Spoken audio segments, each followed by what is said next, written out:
Beetle शेळी पालन सुरू करायचं आहे पण माहिती नाहीये, हा व्हिडिओ संपूर्ण बघा. तर बिटल बद्दल जर सांगायचं गेलं, सध्या बिटलच्या किमती ज्या आहेत ते जवळपास जर्सी गायींपेक्षा वाढत चाललेल्या आहेत. तर एवढ्या किमती का आहेत? तर आता तुम्ही ही जी शेळी बघताय, ही शेळी जवळपास 6 दाताला शेळी आहे आणि हिचं बॉडी स्ट्रक्चर बघा तुम्ही, दुधाची क्षमता बघा तुम्ही, तर एकदम नॉर्मल क्वालिटीमध्ये शेळी आहे.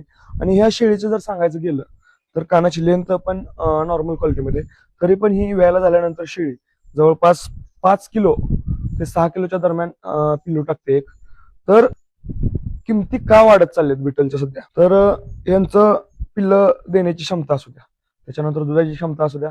तुम्ही कास बघताय, जवळपास हिची 2.5 ते 3 लिटर दिवसाचं दूध देण्याची क्षमता आहे. काही काही शेळ्या अशा आहेत की बाबा ज्या 4 लिटर एका एका टायमाला दूध देतात. त्याच्यामुळे सध्या बिटलच्या जी शेळ्यांच्या किमती आहेत ते वाढत चाललेले आहेत. आता तुम्हाला हे जे पिल्लू दिसतंय, हे जवळपास 3.5 महिन्याचं पिल्लू आहे. हे प्युअर बिटल मधलं येतं. ह्याच्या कानाची लेंथ बघा तुम्ही. आणि जर दुसरं बघायला गेलं तर सध्या हे गावरानला क्रॉस केलेलं बिटलचं पिल्लू आहे. तर दोन्हीचं अंतर बघा, हे 6 महिन्याचं आहे आणि हे 3 महिन्याचं आहे. तर हा फरक दिसतो. त्याच्यामुळे कसं आहे, वजन वाढीसाठी म्हटलं तर बिटल आणि क्वालिटी मधलं म्हटलं तर बिटलच. तर मित्रांनो, तुम्हाला बिटल शेळी पालनाविषयी जर माहिती पाहिजे असेल तर आपल्याला फॉलो करायला विसरू नका. आणि काय डाऊट्स असतील ते कमेंट्स मध्ये विचारत चला. व्हिडिओ आवडला असेल तर लाईक करा आणि जास्तीत जास्त लोकांपर्यंत शेअर करा.